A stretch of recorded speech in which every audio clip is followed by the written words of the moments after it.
തിരുവനന്തപുരത്തെ മുഴുവൻ കടൽ തീരങ്ങളും ഇന്ത്യക്ക് തന്നെ നിർണായകമായ തന്ത്രപ്രധാനമായ ഒരു ഭാഗമാണ്. തിരുവനന്തപുരം വിമാനത്താവളത്തിൽ നിന്നും വളരെ എളുപ്പത്തിൽ തൊട്ടടുത്തുള്ള ശ്രീലങ്ക, മാലി തുടങ്ങിയ രാജ്യങ്ങളിലേക്ക് ഒരു യുദ്ധവിമാനത്തിന് ചെന്നെത്താനാകും എന്നതിലാണ് ആദ്യത്തെ ആ സവിശേഷത ഇരിക്കുന്നത്. പിന്നെ ഭൂമിശാസ്ത്രപരമായ പല പ്രത്യേകതകളും. അതുകൊണ്ട് തന്നെയാണ് ഓഖിയും സുനാമിയും ഒക്കെ കഴിഞ്ഞിട്ട് തിരുവനന്തപുരം ശംഖുമുഖം കടൽ തീരം കടലെടുത്തുകൊണ്ട് പോയിട്ടും തകർന്ന് തരിപ്പണമായിട്ടും ഇന്ത്യൻ നേവി ആ തീരം പുനർനിർമ്മിച്ച് ഒരു ലോകോത്തര സൈനിക അഭ്യാസത്തിന്, നാവികസേനയുടെ അഭ്യാസ പ്രകടനത്തിനുള്ള വേദിയാക്കി മാറ്റിയത്. നമ്മുടെ സംസ്ഥാന സർക്കാരിന്റെ പൊതുമരാമത്ത് വകുപ്പിന്റെ പൂർണ്ണ പിന്തുണയും അതിനുണ്ടായിരുന്നു. കാരണം ചെയ്തു കൊടുത്തേ പറ്റും. ഇന്ത്യൻ നേവിയാണ്, അഡ്മിറൽ നാവികസേന മേധാവി ത്രിപാഠി നേരിട്ട് വന്നാണ് ഈ കാര്യങ്ങളെല്ലാം ചെയ്യുന്നത്. കാരണം വിശിഷ്ടാതിഥി ദ്രൗപദി മുർമുവാണ്. ഡിസംബർ 3-നാണ് തിരുവനന്തപുരത്തെ പുളകം കൊള്ളിച്ചുകൊണ്ടുള്ള ആ എയർ ഷോ അടക്കമുള്ള നാവിക അഭ്യാസങ്ങളടക്കം അവിടെ അരങ്ങേറുക. കടലിനടിയിൽ നമുക്ക് ഒന്നിലേറെ അന്തർവാഹിനികൾ പ്രതീക്ഷിക്കാം.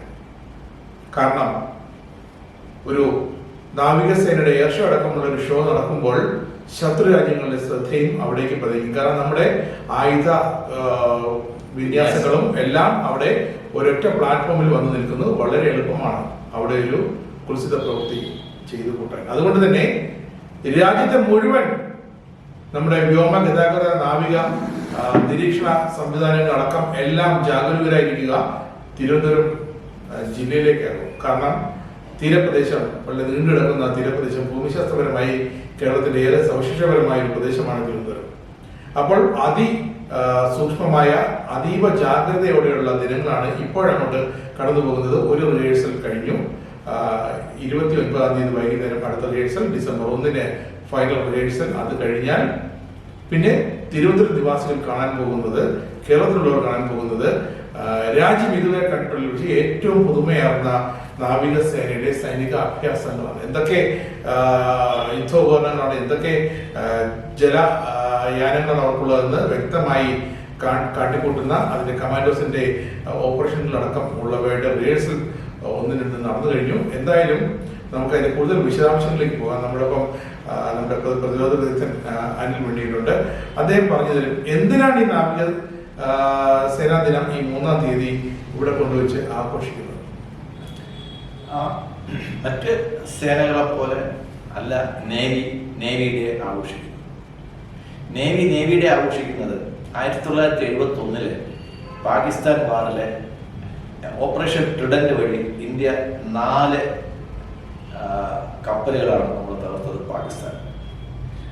ശരിക്കും ബംഗ്ലാദേശ് വീഴാനുണ്ടായ ഒരു കാരണം ആ നേവിയുടെ ഓപ്പറേഷനാണ്. മാത്രമല്ല ഒരു നേവൽ ബ്ലോക്കേഡ് അവർക്ക് ഒരിക്കലും തകർക്കാൻ പറ്റാത്ത ഒരു നേവൽ ബ്ലോക്കേഡ് തീർക്കാൻ അറേബ്യൻ സമുദ്രത്തിൽ ഒരു നേവൽ ബ്ലോക്കേഡ് തീർക്കാൻ ഇന്ത്യൻ നേവിക്ക് കഴിയും.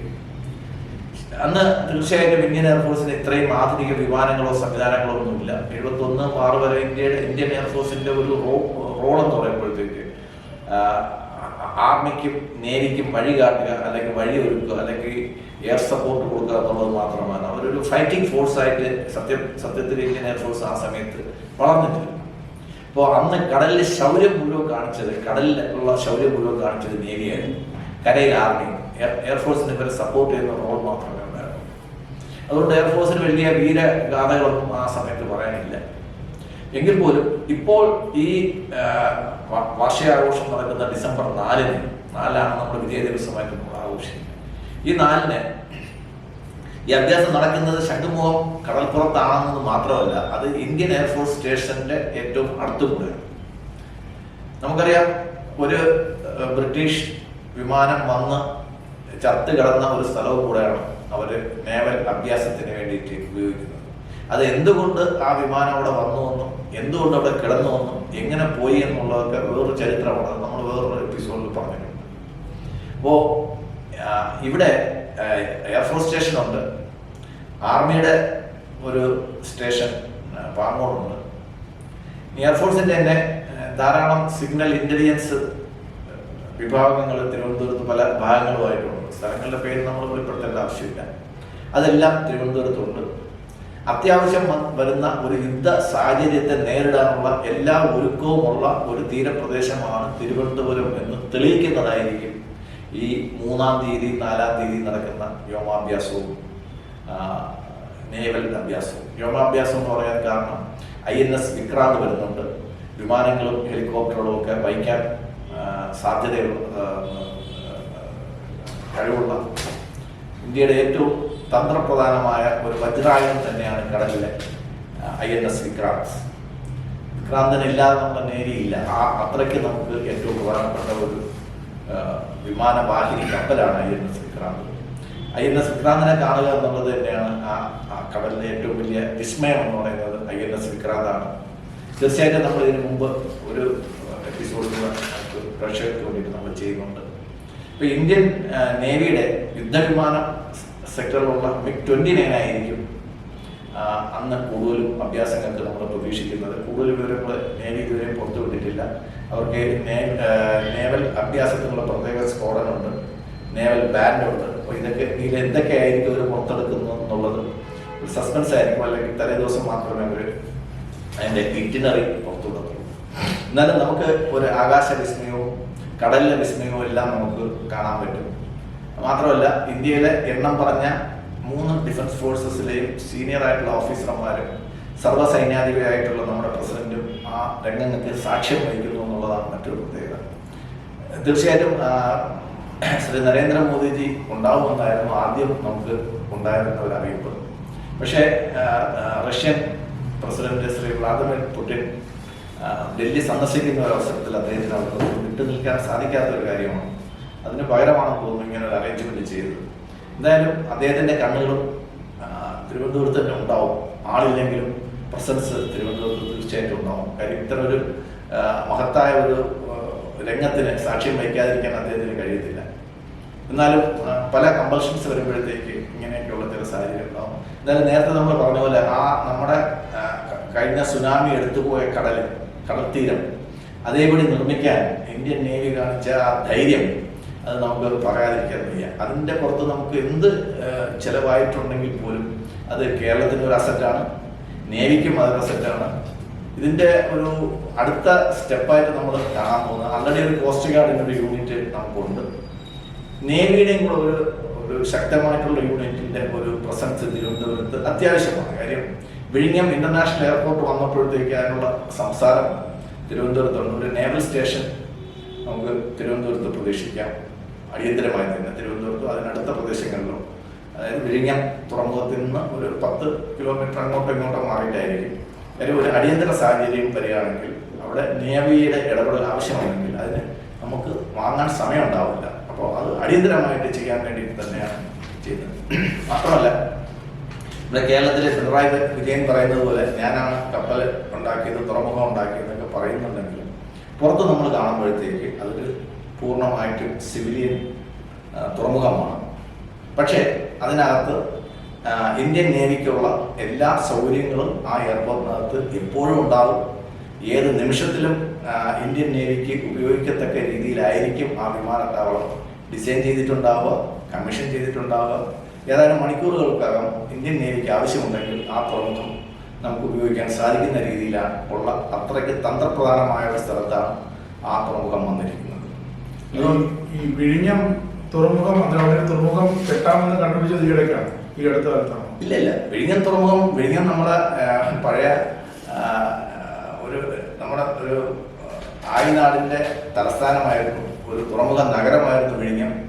ഇന്നും അവിടെ ഒരു കോട്ട ഉണ്ടായിരുന്നു. ആ സ്ഥലത്തിന്റെ പേര് കോട്ടപ്പുറം എന്നാണ്. നമ്മുടെ കേരളത്തിന്റെ ഒരു മുൻ തലസ്ഥാനമായിരുന്നു വിഴിഞ്ഞം. അപ്പൊ അവിടെ നേവിയുടെയും അവിടുത്തെ ആർമിയുടെയും ഒക്കെ സാന്നിധ്യം ഇവിടെ ഉണ്ടായിരുന്നു. പക്ഷെ ഏതോ ഒരു സാഹചര്യത്തിൽ, അത് ചരിത്രത്തിൽ കൃത്യമായിട്ട് രേഖപ്പെടുത്തിയിട്ടില്ല, ഏതോ ഒരു സാഹചര്യത്തിൽ ഇതെല്ലാം അവിടുന്ന് പറിച്ചു മാറ്റപ്പെടുകയും കൊല്ലത്തോട്ടോ മറ്റു ഭാഗങ്ങളിലോട്ടോ പോവുകയും ചെയ്യുക ഒരു ചരിത്രമാണുള്ളത്. കൊല്ലം ഈ സർ CP-യുടെ കാലത്ത് തന്നെ തിരുവനന്തപുരത്ത് വിഴിഞ്ഞം പോർട്ടിന്റെ കാര്യം സർവേ നടന്നു, കാര്യങ്ങളൊക്കെ നടന്നു വന്നെങ്കിലും തിരുവനന്തപുരത്തിന് ഒരു ദൗർഭാഗ്യമുണ്ട്. തിരുവനന്തപുരത്തിന് വേണ്ടിയിട്ട് നടത്തുന്ന എന്ത് പ്രൊജക്റ്റ് ഉണ്ടെങ്കിലും അത് മറ്റ് ജില്ലകളിലോട്ട് പോകുമെന്നുള്ളതാണ് തിരുവനന്തപുരത്തിന്റെ ദൗർഭാഗ്യം. അപ്പം ആ രീതിയിലുള്ള ഒരു നിർമ്മാണത്താവളവും ഷിപ്പ് യാർഡും എല്ലാം വന്നത് കൊച്ചിയിലായിരുന്നു.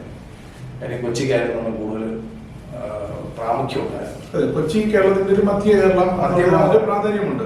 പക്ഷേ ഞാൻ ആ ചോദിച്ചു വന്നിട്ട് വിഴിഞ്ഞം ഈയിടെയാണ് കണ്ടുപിടിച്ചത് എന്ന് ചോദിക്കാൻ കാരണം പിന്നെ എന്തിനാണ് AK ആന്റണി മുഖ്യമന്ത്രി ആയിരുന്നപ്പോൾ അദ്ദേഹം ഡിഫൻസ് മന്ത്രി ആയിരുന്നപ്പോൾ ഏഴിമലയിൽ കൊണ്ടുപോയി ഒരു അക്കാദമി, നേവൽ അക്കാദമി അവിടെ തുടങ്ങാൻ കാരണം എന്താണ്? ഇവിടെ അതിനേക്കാൾ സൗകര്യം ചെന്നെത്താനുള്ള എളുപ്പം, അല്ലെങ്കിൽ ഏറ്റവും കൂടുതൽ ആഴക്കടൽ സംവിധാനം, അന്തർവാഹിനികൾക്കെല്ലാം വന്ന് തമ്പടിക്കാനുള്ള സൗകര്യം വരെ ഉണ്ടായിട്ട് പോലും ഈ കണ്ണൂരിലേക്ക് ഇത് കൊണ്ടുപോയി നേവൽ അക്കാദമി കൊണ്ടുപോയി. കാരണം തിരുവനന്തപുരത്തിന്റെ വികസനത്തിൽ എപ്പോഴും ഇങ്ങനെ ഒരു ഒബ്സ്റ്റക്കിളും. കാര്യം ലൈറ്റ് മെട്രോ ആദ്യം കേരളത്തിൽ വന്നപ്പോഴത്തേക്ക് തിരുവനന്തപുരത്തേക്കാണ് വന്നത്. അപ്പോഴ് അന്ന് ഭരിച്ചുകൊണ്ടിരുന്ന പാർട്ടിയുടെ പ്രതിനിധികളൊക്കെ കൂടെ ചേർന്നിട്ട് തിരുവനന്തപുരത്ത് മാത്രം പോരാ, കോഴിക്കോടും വേണം എന്ന് പറഞ്ഞുകൊണ്ട്, അതായത് ഒരു റീജിയണൽ ബാലൻസ് നിലനിർത്താൻ വേണ്ടിയിട്ട് കോഴിക്കോടും വേണമെന്ന് പറഞ്ഞുകൊണ്ട് ഒരു പ്രൊജക്ട് മാറ്റി കൊടുത്തു. രണ്ടും കൂടെ കൊടുത്തു. ഇന്നലെ ഒന്നും നടന്നിട്ടില്ല. അതുപോലെ തിരുവനന്തപുരത്ത് എയിംസ് വരാൻ വേണ്ടിയിട്ടുള്ള പ്രൊജക്ട് വന്നപ്പോഴത്തേക്ക് തിരുവനന്തപുരത്തിൻ്റെ കൂടെ കോഴിക്കോട് പോകും. ഇവർ കോഴിക്കോട് എന്ന് പറയുന്നുണ്ടെങ്കിലും കോഴിക്കോട് യൂണിവേഴ്സിറ്റി കോഴിക്കോടല്ല മലപ്പുറത്താണ്, കോഴിക്കോട് വിമാനത്താവളം കോഴിക്കോടല്ല മലപ്പുറത്താണ്. അപ്പം ഇവര് ഉദ്ദേശിക്കുന്നത് തിരുവനന്തപുരത്തിന് വരുന്ന വികസനങ്ങളെല്ലാം മലബാറിലോട്ട് മാറ്റിക്കൊണ്ട് പോകുന്ന ഒരു രീതിയാണ് കാലങ്ങളായിട്ട് നമ്മൾ ഇത് തുടർന്നു വരുന്നത്. ഏക ഒരു അപവാദം എന്ന് വെച്ച് കഴിഞ്ഞാൽ മലബാറുകാരനായ ശ്രീ K. നയനാര് കേരളത്തിലുണ്ടാകുന്നപ്പോഴത്തേക്ക് അന്ന് യൂണിവേഴ്സിറ്റിക്ക് വേണ്ടിയിട്ട് ഏറ്റെടുത്തിരുന്ന 10-200 ഏക്കർ സ്ഥലം ടെക്നോ പാർക്കായിട്ട് ഡെവലപ്പ് ചെയ്തെടുത്ത് മാത്രമാണ് തിരുവനന്തപുരത്ത് കഴിഞ്ഞ 50 വർഷത്തിലേക്കൊക്കെ ഉണ്ടായിട്ടുള്ള ഒരു വികസനം. ബാക്കി വികസനം വരുമ്പോഴത്തേക്ക് എല്ലാം അത് മലബാറിലോട്ടോ കൊച്ചിയിലോട്ടോ പോകുന്നതാണ് നമ്മൾ കണ്ടിട്ടുള്ളത്. തിരുവനന്തപുരത്തുണ്ടായിരുന്ന ഹൈക്കോടതി വരെ ഒരു രാത്രിക്ക് രാത്രി അത് എറണാകുളത്തേക്ക് പോകും. ഇന്നും ആ ഹൈക്കോടതിയിലെ കെട്ടം ആ ബോർഡ് ഇപ്പോഴും അവിടെ തന്നെയാണ്. അപ്പോൾ തിരുവനന്തപുരത്തിന്റെ വികസനത്തിന് തുരങ്കം വയ്ക്കുന്നത്, തുടർച്ചയായിട്ട് തുരങ്കം വയ്ക്കുന്ന ഒരു ലോബിയുണ്ട്. കാര്യം എറണാകുളത്തിന് വേണ്ടിയിട്ട് വർക്ക് ചെയ്യുന്ന ഒരു വലിയ ലോബിയുണ്ട്. ആ ലോബിയെ നമുക്ക് ഒരിക്കലും പിടിച്ചു നിർത്താൻ സാധിച്ചിട്ടില്ല. അപ്പോൾ ഈ വിഴിഞ്ഞം തുറമുഖം CP യുടെ കാലത്തെ വരേണ്ടതായിരുന്നു. CP എന്ന് പറയുന്ന ആൾ അന്ന് ഉദ്ദേശിച്ചിരുന്നത് കേരളത്തിലെ തിരുവിതാംകൂർ ഒരു പ്രത്യേക രാജ്യമായിട്ട് മാറണമെന്ന് തന്നെയാണ് അദ്ദേഹത്തിന്റെ ഒരു കണക്കുകൂട്ടൽ. ആ രീതിക്കുള്ള എല്ലാ കാര്യങ്ങളും ചെയ്തു വന്നെങ്കിലും മലബാറിൽ നിന്നുള്ള കേരള എന്നുള്ള ആ ഒരു തീവ്ര വികാരത്തിന് തിരുവിതാംകൂറുകാരൻ സമ്മതിക്കാറുണ്ടായിരുന്നു. അപ്പോൾ വിഴിഞ്ഞം പണ്ടേ കേരളത്തിന്റെ തലസ്ഥാനമായിരുന്ന ഒരു സ്ഥലമാണ്, നശിപ്പിക്കപ്പെട്ട ഒരു സ്ഥലമാണ്. ഏതോ യുദ്ധത്തിലോ അങ്ങനെ നശിപ്പിച്ച ഒരു സ്ഥലമായിരിക്കാം. നമ്മുടെ അതിനുള്ള എല്ലാ സാഹചര്യങ്ങളും, ഒരു തുറമുഖത്തിന് ആവശ്യമുള്ള എല്ലാ സാഹചര്യങ്ങളും പണ്ടേ അവിടെ ഉണ്ട്. ഇപ്പൊ വിഴിഞ്ഞത്ത് ഈ തുറമുഖത്തിന് തൊട്ടടുത്ത് കോട്ടപ്പുറം എന്ന് പറയുന്ന സ്ഥലമുണ്ട്. കോട്ടയില്ലാതെ കോട്ടപ്പുറം എന്ന് പറഞ്ഞ സ്ഥലം വരുന്നില്ല. പണ്ടേ കോട്ട ഉണ്ടായിരുന്നു. വിഴിഞ്ഞമായി രാജാക്കന്മാരുടെ തലസ്ഥാനമായിരുന്നു. അപ്പോൾ ഇപ്പോൾ ഞാൻ പറഞ്ഞു തന്നത് ആ വിഴിഞ്ഞം തുറമുഖത്തിന് ഒരു അദാനിയുടെ ഒരു വക പോർട്ട് എന്നുള്ള പേരിലാണ് നടക്കുന്നുണ്ടെങ്കിൽ പോലും ഇന്ത്യയിലെ ഏത് വിമാനത്താവളമോ അല്ലെങ്കിൽ ഏത് കപ്പൽശാലയോ ഏത് ഫെസിലിറ്റി വേണമെങ്കിലും ഒരു യുദ്ധ സാഹചര്യത്തിൽ നമ്മുടെ 4 ഫോഴ്സിനും, ആർമിക്കും നേവിക്കും എയർഫോഴ്സിനും കോസ്റ്റ് ഗാർഡിനും ഏത് സമയവും ഏറ്റെടുക്കുകയും ഉപയോഗിക്കുകയും ചെയ്യാം. അതിനകത്ത് വേറെ കോടതിയോ ഓർഡറോ സർക്കാരോ ഒന്നും അതിന് ഇടയ്ക്ക് വരുന്നില്ല. നമ്മുടെ ശംഖുമുഖത്ത് കാര്യമായ ടൂറിസം പദ്ധതികളൊന്നും ഇതുവരെ പ്രഖ്യാപിക്കാൻ കഴിഞ്ഞിട്ടില്ല. കാരണം അവിടെ 1-2 ഒരു ആൾക്കാർക്ക് വന്നിരിക്കാനുള്ള പാർക്കല്ലാതെ, ഒരു സാഗര കന്യകയുടെ പ്രതിമയല്ലാതെ മറ്റൊന്നും അവിടെ ഇല്ല എന്നതാണ് വസ്തുത. ശംഖുമുഖത്ത് ബീച്ച് പോയി, അവിടുത്തെ ബീച്ച് തിരയെടുത്തുകൊണ്ട് പോയി ആ ശോഷണത്തിൽ പോവുകയും തിരിച്ച് സ്വാഭാവികമായിട്ട് കൊണ്ടിട്ടുന്നത്. കാരണം വിഴിഞ്ഞം തുറമുഖം വരുന്ന മുറയ്ക്ക് ഇവിടുത്തെ തിരിച്ച് മണൽ കൊണ്ടുവന്ന് കരയിലേക്ക് ഇടുന്ന ആ ഒരു പ്രതിഭാസം അത് ഇല്ലാതായവരാണ് വിഴിഞ്ഞം തുറമുഖം ശംഖുമുഖം തീരം നശിക്കാൻ കാരണം. പക്ഷേ ഇത്തവണ അത് റീകൺസ്ട്രക്ട് ചെയ്തിരിക്കുന്നു.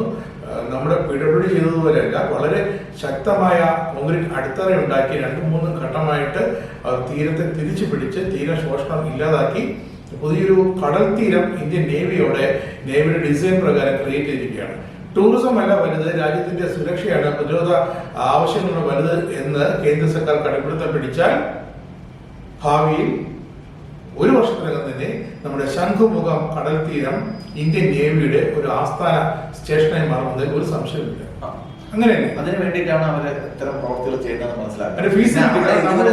അവിടെ ഇതുവരെ ടൂറിസം വികസനം നടത്താത്തതിന് ഉത്തരം വേറൊരു ചോദ്യമാണ്, ആരാണ് കേരളത്തിന്റെ ടൂറിസം മിനിസ്റ്റർ എന്നുള്ളത്. റീൽ മന്ത്രി എന്നറിയപ്പെടുന്ന ഒരാളാണ് കേരളത്തിന്റെ ടൂറിസം മിനിസ്റ്റർ. അതേ ഇരിക്കുമ്പോൾ ഇതിൽ കൂടുതലൊന്നും നമ്മൾ പ്രതീക്ഷിക്കുന്നത്. കാരണം ആ ശംഖുമുഖത്തിന്റെ പ്രാധാന്യം ഇന്ത്യൻ നേവി തിരിച്ചറിഞ്ഞു എന്നിടത്താണ് ഇപ്പൊ തിരുവനന്തപുരത്തിന്റെ വിജയം. അവിടെ അവർക്ക് അധികം സ്ഥലമൊന്നും അല്ലെങ്കിൽ അല്ലെങ്കിൽ ശംഖുമുഖത്ത് കൊണ്ടുപോയി ഒരു ഇതുപോലൊരു തൊട്ടപ്പുറത്ത് നമ്മുടെ വിമാനത്താവളം കിടക്കുകയാണ്. അന്താരാഷ്ട്ര വിമാനത്താവളത്തിന്റെ ഡൊമസ്റ്റിക് ടെർമിനല് തൊട്ടടുത്താണ്. എയർഫോഴ്സ് സ്റ്റേഷൻ, എയർഫോഴ്സിന്റെ എയർ ബേസ് തൊട്ടടുത്ത് ഒരുമാതിരി 100 മീറ്റർ വ്യത്യാസമേ ഉള്ളൂ ഈ തീരവും എയർബേസിന്റെ ഗേറ്റും തമ്മിൽ. ആ ഒരു പ്രദേശത്ത് തന്നെ കൊണ്ടുപോയി തന്ത്രപ്രധാനമായ ഈ ഒരു പ്രദേശത്ത് തന്നെ കൊണ്ടുവന്ന് തീരം റീക്രിയേറ്റ് ചെയ്ത് കടൽ തീരം ഉണ്ടാക്കി അവിടെ ഇതേപോലെ രാജ്യം ഉറ്റുനോക്കുന്ന നമ്മുടെ സർവ്വസൈന്യാധിപയായ രാഷ്ട്രപതി ദ്രൗപദി മുർമു വരുന്ന നാവികസേന മേധാവി അടക്കം വരുന്ന ഒരു മാസീവ് ഒരു ഷോ, നേവൽ എയർ ഷോ അവിടെ സംഘടിപ്പിക്കണമെങ്കിൽ ശംഖുമുഖത്തിന്റെ പ്രാധാന്യം അവർ കണ്ടറിഞ്ഞിരിക്കണം. വിഴിഞ്ഞം തുറമുഖത്തിന്റെ ഉദ്ഘാടനത്തിന് വേദിയിൽ കയറ്റിയില്ല എന്ന മരുമോന്റെ പരാതി ഉണ്ടായിരുന്നു. ഇപ്പൊ ഈ റോഡൊക്കെ കൺസ്ട്രക്ട് ചെയ്തെങ്കിലും പൊതുമരാമത്ത് വകുപ്പിനെ കൊണ്ട് ഈ ജോലിയൊക്കെ ചെയ്തിച്ചെങ്കിലും ദ്രൗപദി മുർമു വരുന്ന സ്റ്റേജിൽ എന്തായാലും കയറാൻ അഖിൽ കുമാരന് സാധിക്കുമെന്ന് തോന്നുന്നില്ല.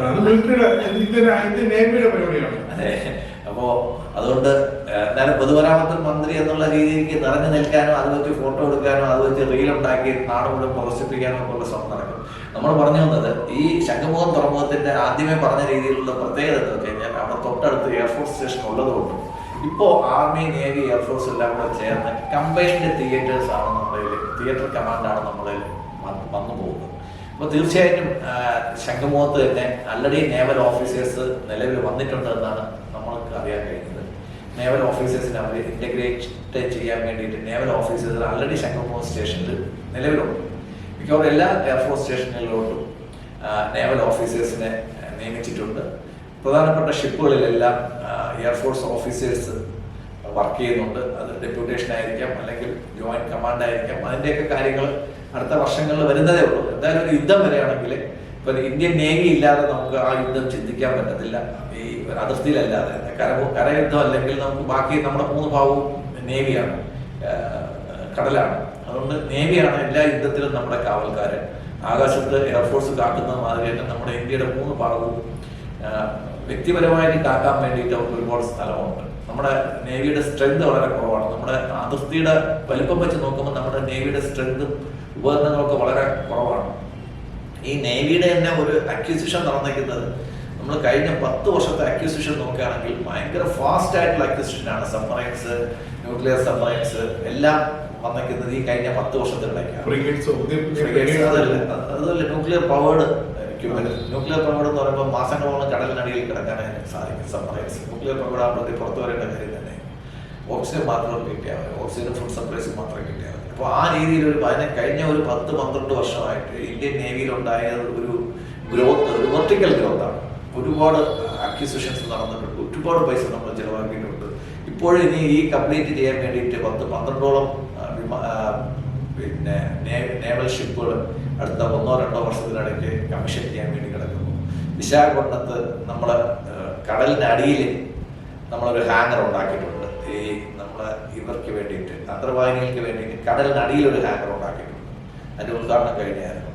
അപ്പോൾ ഈ ഒരു അതായത് വിശാഖപട്ടണം തൊട്ട് ബോംബെ വരെയുള്ള ഒരു പോലെ കിടക്കുന്ന ഒരു ഏരിയ ഇന്ത്യൻ നേവിയുടെ വളരെ പ്രധാനപ്പെട്ട ഏരിയയാണ്. അതായത് നമ്മുടെ ബംഗ്ലാദേശ് ബോർഡർ തൊട്ട് പാകിസ്ഥാൻ ബോർഡർ വരെയുള്ള ഒരു സർക്കിള് കംപ്ലീറ്റ് ഇന്ത്യൻ നേവിയുടെ നിരീക്ഷണത്തിലാണ്.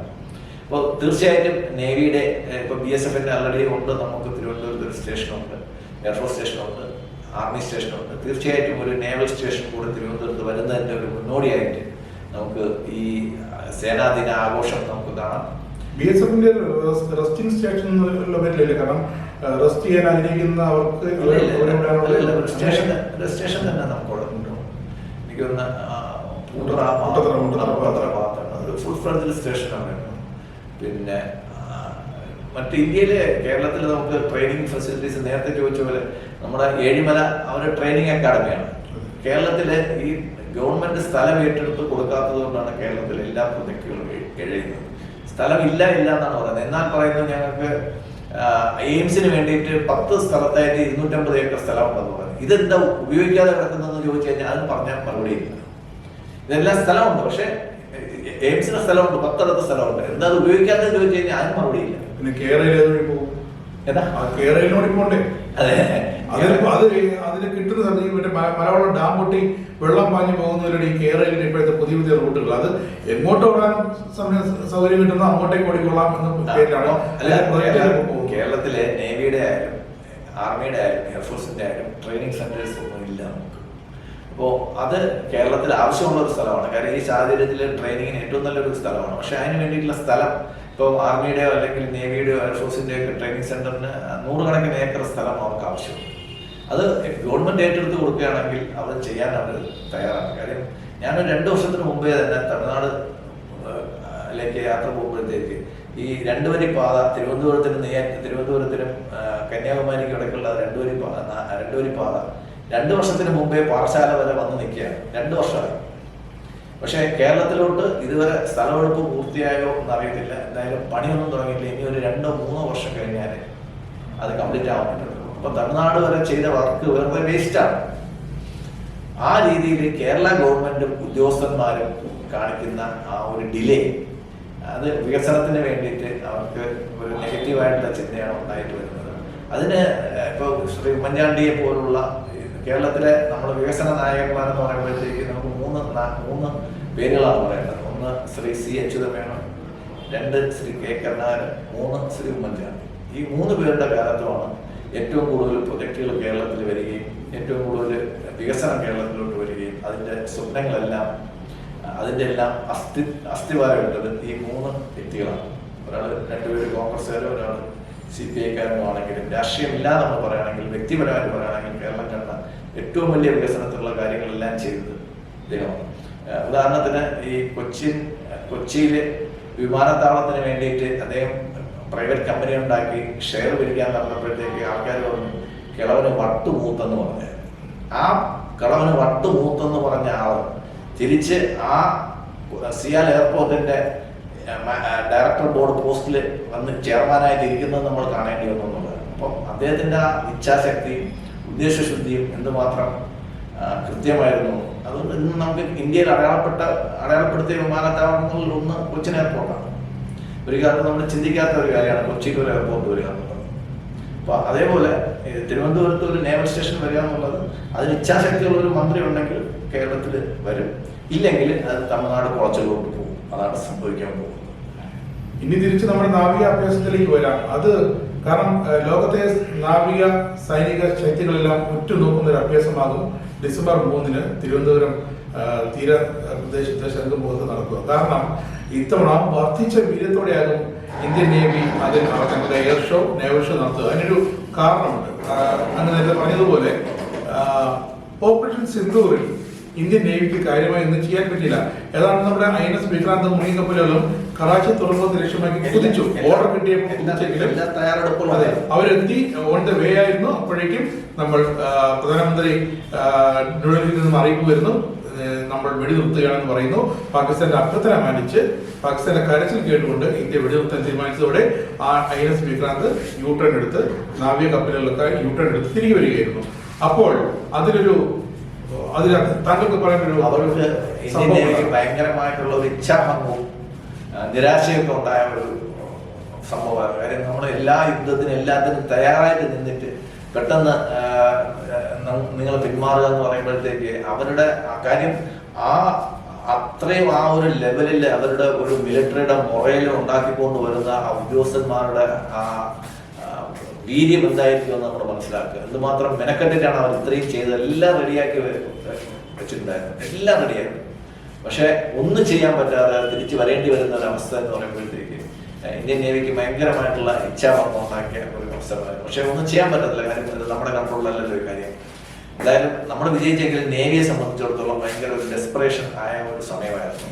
എന്തായാലും അതിനുശേഷം നേവിയുടെ പല അഭ്യാസങ്ങളും നമ്മൾ നടത്തിയിട്ടുണ്ട്. നമ്മൾ യുദ്ധത്തിന് തയ്യാറാണ്. ലോകത്തെ എണ്ണം പറഞ്ഞ നേവികളിൽ ഒന്ന് തന്നെയാണ് ഇന്ത്യൻ നേവി. നാവികസേനയുടെ മൊത്തം ഭയങ്കര അമർഷത്തിലായിരുന്നു. പക്ഷെ എന്താ ചെയ്യാൻ, നമുക്ക് ആ ഒരു വാക്ക് ഉപയോഗിക്കാൻ പാടില്ല. നമ്മൾ അമർഷം എന്ന വാക്കിനാണ് ഞാൻ ഇച്ഛാഭംഗം എന്ന് പറഞ്ഞത്. അവർ ഒരുപാട് കാര്യങ്ങൾ അവർക്ക് ചെയ്യാനുണ്ടായിരുന്നു, ഒന്നും ചെയ്യാൻ പറ്റിയില്ല. അപ്പോൾ നമ്മൾ അവരുടെ ആ ഒരു നേവൽ ഡേ ആയിട്ട് ആചരിക്കുന്നത് തന്നെ ഇന്ത്യ പാകിസ്ഥാനെ കീഴ്പ്പെടുത്തിയ ആ ഒരു ഓപ്പറേഷൻ ട്രിഡന്റിന്റെ ദിവസമാണ്. 3 കപ്പലുകൾ ഉപയോഗിച്ചിട്ട് നമ്മൾ പാകിസ്ഥാന്റെ തീരെ കംപ്ലീറ്റ് ബ്ലോക്ക് ചെയ്യുകയും ആക്രമിക്കുകയും കപ്പലുകൾ മുക്കുകയൊക്കെ ചെയ്യുന്ന ഒരു വലിയൊരു സീനായിരുന്നു നമ്മുടെ 71-ലെ നേവിയുടെ സീൻ. അത് അവർക്ക് അഭിമാനമായിട്ട് അവർ കൊണ്ടു നടക്കുന്നുണ്ട്. അതുകൊണ്ട് ആ ദിവസമാണ് ഇന്ത്യൻ നേവിയുടെ ഒരു വാർഷിക ദിനമായിട്ട് അല്ലെങ്കിൽ നേവൽ ഡേ ആയിട്ട് അവർ ആചരിച്ചു വരുന്നത്. എന്തായാലും വരുന്ന നമ്മുടെ MiG-21 പൈലറ്റുമാരുണ്ട്, അതിൽ എയർഫോഴ്സുകാരും ചിലപ്പോൾ 29 നമ്മുടെ ചിലപ്പോൾ എയർഫോഴ്സും ഷോയുടെ കൂടെ ഭാഗമാവാൻ സാധ്യതയുണ്ട്. കാര്യം ഈ ജോയിന്റ് തിയേറ്റർ കമാൻഡ് അല്ലെങ്കിൽ ജോയിന്റ് കമാൻഡ് എന്ന് പറയുന്ന ഒരു കൺസെപ്റ്റ് വന്നതിന് ശേഷം നടക്കുന്ന ഒരു മേജർ എക്സസൈസ് ആണ്. ഇപ്പോൾ 2 എക്സസൈസ് നടന്നായിരുന്നു. എന്നാലും അടുത്ത്, അതായത് ഒന്ന് ഗുജറാത്ത് ഏരിയയിലും വേറൊന്ന് പശ്ചിമ ബംഗാൾ ഏരിയയിലും നടന്നായിരുന്നു. 3ാമത്തെ ഒരു എക്സസൈസ് അല്ല, ഒരു എയർ ഷോ ആണെങ്കിൽ പോലും അതിനകത്ത് ആർമി, നേവി, എയർഫോഴ്സും എല്ലാം സഹകരിച്ച് ഉള്ള ദൃശ്യങ്ങളായിരിക്കും നമ്മളെ കാത്തിരിക്കുന്നത്. എന്തായാലും നമുക്ക് ഒന്നുകൂടെ ഇതിനെ പറ്റിയിട്ടുള്ള വിവരങ്ങൾ നാളെ മറ്റന്നാൾ 2 ദിവസത്തിലാണ്. പക്ഷേ ഈ ഒരു നാവികസേനയുടെ അഭ്യാസം നടക്കുമ്പോൾ അവിടെ നമ്മളിപ്പോഴും എടുത്തു പറയേണ്ട കാര്യം, നമ്മുടെ ശംഖുമുഖം നമ്മുടെ കേരളത്തിൽ നിന്നും കൈവിട്ടു പോവുകയാണ്. കാരണം ശംഖുമുഖത്തിന്റെ പ്രാധാന്യം കണക്കിലെടുത്ത് എനിക്കിപ്പോഴും ഓർമ്മയുണ്ട്, 30-35 വർഷം മുമ്പ് അന്ന് മാലിയിൽ ഇന്ത്യ ഒരു സൈനിക നടപടിയുമായി ഇന്ത്യ മുന്നോട്ട് പോയപ്പോൾ തിരുവനന്തപുരം വിമാനത്താവളത്തിൽ നിന്നുമാണ് പോർ വിമാനങ്ങൾ ചീറിപ്പാഞ്ഞത്. വളരെ ചുരുങ്ങിയ സമയം കൊണ്ട് അവർ ആ ദൗത്യം നിർവഹിച്ച് തിരികെ എത്തുകയും ചെയ്തു. അത്രത്തോളം തിരുവനന്തപുരം തീരവും തിരുവനന്തപുരത്തെ എയർഫോഴ്സ് സ്റ്റേഷനും വ്യോമത്താവളവും മറ്റ് രാജ്യങ്ങളുടെ മാത്രമല്ല മറ്റ് ചെറിയ ദ്വീപുകളൊക്കെ തന്ത്രപ്രധാനമായ മറ്റ് പ്രദേശങ്ങളിലോടൊക്കെ വളരെ അടുത്ത് കിടക്കുന്ന അത്രയും തന്ത്രപ്രധാനമായ സ്ഥലമാണ് തിരുവനന്തപുരം. അതുകൊണ്ട് തന്നെ അതിന്റെ പ്രാധാന്യം ഇനിയെങ്കിലും കേന്ദ്ര സർക്കാർ കമാൻഡ് ആദ്യം വന്നപ്പോഴത്തേക്ക് ആദ്യം വന്നത് നമ്മളെ കൗഡിയാറാണ്. ആദ്യം ബെൽഗോൺ പാലസിലാണ് എയർ കമാൻഡ് ആദ്യം വരുന്നത്. ഞാൻ ആ സമയത്തുണ്ടായിരുന്നു. അത് കഴിഞ്ഞിട്ടാണ് അത് ശംഖുമുഖത്തേക്ക് അതിന്റെ ബേസ് മാറ്റിയത്, സ്ഥലം കിട്ടിയത്. നമുക്ക് അതുമല്ല, നമുക്ക് വിമാനത്താവളത്തിനോട് അടുത്തുള്ള പ്രദേശങ്ങളാണ് എയർഫോഴ്സിന് എപ്പോഴും ഓപ്പറേഷൻ സൗകര്യം. അങ്ങനെ ഓപ്പറേഷൻ യൂണിറ്റുകളൊക്കെ അവിടെയാണ് സ്ഥാപിച്ചത്. പിന്നെ കമാൻഡും ആ കുളത്തേക്ക് മാറ്റി. അന്നത്തെ ജീവിരാജ സ്കൂളിലെ എയർഫോഴ്സ് സ്റ്റേഷനാക്കി മാറ്റിയിരിക്കുന്നത് അത് എനിക്കറിയത്തില്ല. അതുപോലെ ആ ഒരു സ്ഥലം ഉപയോഗിച്ചാണെന്ന് തോന്നുന്നത്. അതിപ്പം ജീവിരാജ സ്കൂള് ആ ഫെസിലിറ്റിയിലാണ് അവരിപ്പോൾ എയർഫോഴ്സ് സ്റ്റേഷൻ സ്ഥാപിച്ചിരിക്കുന്നത്. തൊട്ടപ്പം തന്നെ എയർ ബേസും ഉണ്ട്. എന്തായാലും ഈ ഇന്ത്യൻ സേനയുടെ ഇന്ത്യൻ നാവികസേനയുടെ മൊത്തം കരുത്തും തിരുവനന്തപുരം കേരളം കാണാൻ വേണ്ടി ഇന്ത്യ കാണാൻ പോവുകയാണ്. ഇന്ത്യ മാത്രമല്ല, പല രാജ്യങ്ങളും അത് വളരെ അതിന് വേണ്ടിയിട്ട് ചാരക്കപ്പൽ വരെ പലയിടത്തും സ്ഥിതി ചെയ്യുന്നുണ്ട്. ചൈനീസ് കപ്പലുകൾ നമ്മളെ വാച്ച് ചെയ്യുന്നുണ്ട്.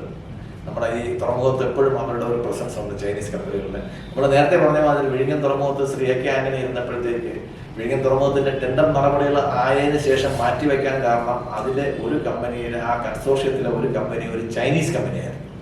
ആ കമ്പനിയുടെ ആ കൺസോർഷ്യത്തിലുള്ള ആളിപ്പോൾ ED കസ്റ്റഡിയിലാണ്, ജയിലിലാണ്. അപ്പോൾ അന്ന് ഒരു വ്യാജ കമ്പനിയായിരുന്നു അന്ന് ഇന്ത്യയിൽ വന്നത്, ഒരു ചൈനീസ് കമ്പനിയാണ് ഇന്ത്യയിലേക്ക് വന്നത്. അപ്പോൾ അന്നേ തൊട്ടേ അവര് ഈ വിഴിഞ്ഞം തുറമുഖത്തിൽ ഒരു പ്രസൻസ് ഉണ്ടാക്കാൻ വേണ്ടിയിട്ട്, അവർ കൈവശപ്പെടുത്താൻ വേണ്ടിയിട്ട് ചൈന ഗൂഢമായിട്ട് ശ്രമിച്ചിരുന്നു.